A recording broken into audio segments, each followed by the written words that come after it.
As this wheel of life keeps on turning, occasionally it's going to get stuck. And right now, since we're all in school at the moment, it might get stuck on schoolwork.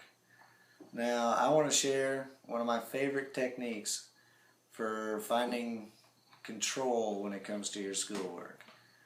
Maybe your teacher gave you an assignment to write a paper about a topic that you have no idea. Or maybe she gave you an assignment about a topic that you don't know anything about. And these 3 techniques that I'm going to show you, all about brainstorming, will help you get through all these problems without stressing out. Stress is going to kill you every time. Easiest way to do it, just jot it down. Now, free writing is the first technique that I want to tell you about brainstorming. It's basically like writing a journal about your subject. You just write down everything you know about it. Just pick a time period, say 15 minutes. Write for 15 minutes about whatever you know about that subject. And then go back through it and circle all the main topics. And then research those main topics and see if you can come up with any usable material. Don't forget to write bibliographies about your sources. That's important. Listing is another technique. And this one's real simple.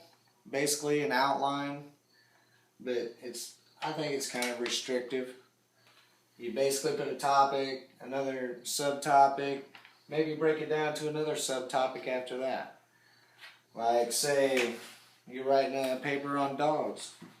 So dogs is your main topic.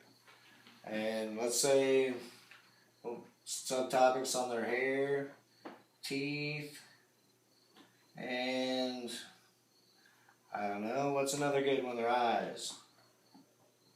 Now, you pick another one about their hair. Maybe you want to look up wiry hair, and maybe add another one down here. Soft hair. Teeth. About how many teeth do they have when they're young? You know, you just keep breaking it down until you got something to work with. You know where you want to do your research. Now this last technique, this is my favorite technique. It kind of combines a little bit of free writing, a little bit of listing, but you start with your main topic, you put it in the middle bubble. Now, in this middle bubble, you can write, anything. Go out here and write other subtopics, or you can write some more stuff down here. However you want to do it. You can put your teeth up here, your hair down here, and your eyes up here. Do all your subtopics, and then what I like about this is you can, if you're looking at this, and then you can just draw arrows how you want it to appear in your paper. You can organize it a lot easier. Well, this one's probably going to be up here, but you got the idea. This is one of my favorite. And you can use this. I use this all the time when I'm just troubleshooting stuff around my yard. When you're trying to figure out what you need to do in the right order during the day just so you can get it all done. Write it all down in bubbles and then draw lines how you need to get it done. Prioritize. This is my favorite technique that you can use for school and life. These 2 techniques work well. This one is a good one for venting. Writing a journal is always a good idea. And this is a type of journal right here.